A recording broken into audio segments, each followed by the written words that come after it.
and they thought they were better than everybody else. And you hear the first story of the Pharisee going up to the temple area to pray. He stands up looking at the divine, so to speak. Says, "Oh God, like I'm so wonderful, I do these great things. I give tithes, I pray, I'm just like wonderful. I really am like God's gift to humanity."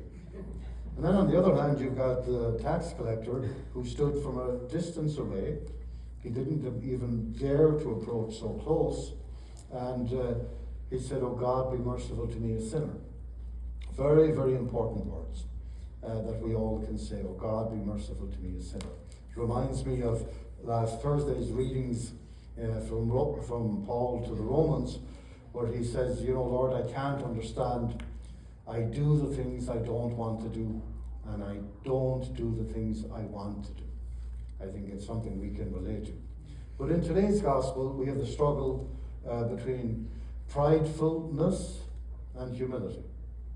You can see the pridefulness in the Pharisee very, very clear, thinking he was better than everybody else, but that's something that the Pharisees did think they were better than anybody else.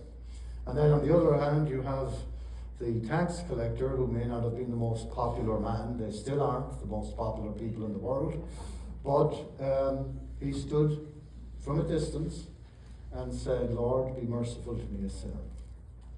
So you have to, I suppose, ask yourself, on our race, because we're all on a race to heaven, as St. Paul says, he's run the race, he's fought the fight, he's completed the course. We're all on that race to heaven. And we have to ask ourselves, well, what are the hurdles that are kind of preventing the race from running smoothly? And that is, I think, a key theme of today's readings. And certainly, as I've mentioned during daily Mass this past week, our readings are kind of taking a slant towards the kind of the final things, the last things, of death, judgment, heaven and hell. That's what the readings are kind of going to be focusing on from here on in. So we have to ask ourselves, well, who do I relate better to? Am I like the Pharisee thinking I'm better than everybody else? Or am I like the publican? Because when you look at pridefulness, that's the root really of all problems, I think. If people were just a little more humble, I think life would be a lot better. And I say that because I'm going to ask somebody else a question here now, but maybe I shouldn't. Mr. Fitzsimmons, I know you and I were talking this past week about the 7 deadly sins, and you reminded me they were pride, anger, greed, gluttony, lust, envy, and sloth. Do you remember? I do. Yep. And they're the 7 deadly sins. They're called deadly for a reason. They're not called mortal sins. They're not called venial sins. They're called deadly because they kill the soul. So you can see the Pharisee clearly had a tremendous amount of pride. And you see the tax collector with humility. So I am convinced from my experience and from my own life, if I conquer pride, I will never have a problem with anger, greed, lust, envy, and sloth. I really won't. Pride is the root of all evil. I remember growing up in school, they used to define pride as the false sense of self. And we have to be mindful that we don't become too prideful. Now, there's good pride, obviously, there is. You take pride in your achievements, you take pride in your children, your family, in what you've done and the whole lot. But it's when it becomes a distorted sense of self, it becomes problematic. And it leads us to the other deadly sins. So, the long and short of it is this. If you're struggling with anger, greed, gluttony, lust, envy, or sloth, you're in good company, because that's something we all struggle with, one of them at least. But the solution is, if we become more humble, those temptations and those attacks from the devil will be reduced. If we conquer our pride, we will never have difficulties with the other 6. I think it's pretty straightforward what Jesus is saying to us. Now, Steve, I know you're perfect. Jim, like, you didn't have to laugh at him. I know, so loud. You could have just been, you told him he was perfect before Mass. Yeah. But as you know, we all have like dark areas in our lives that we don't want to face. We don't want to deal with. We kind of think, well, yeah, I'm doing fine, I'm doing grand.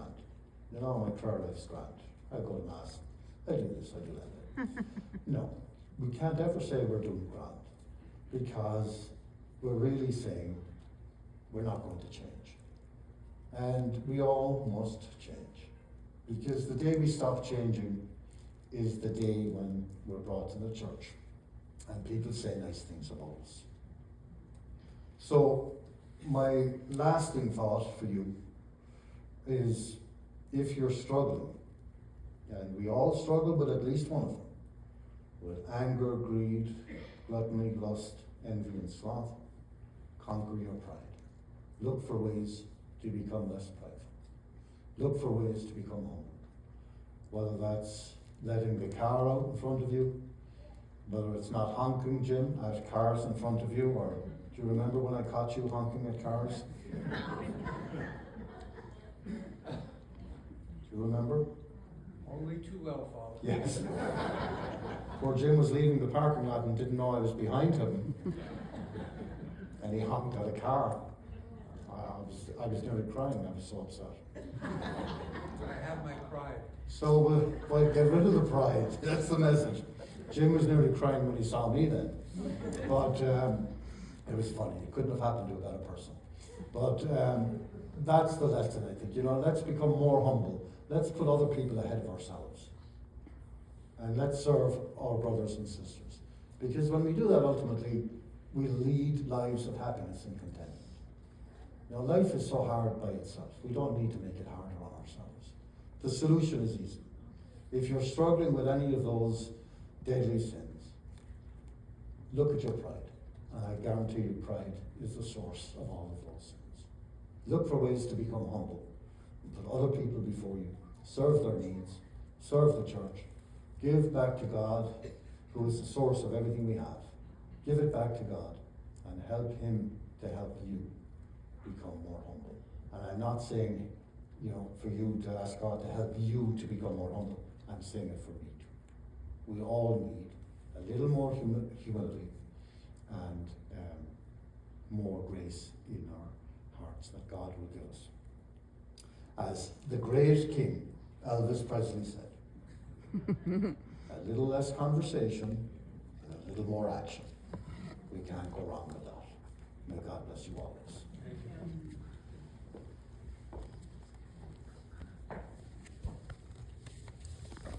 So I invite you now to stand, my brothers and sisters, and let us profess our Apostles' Creed.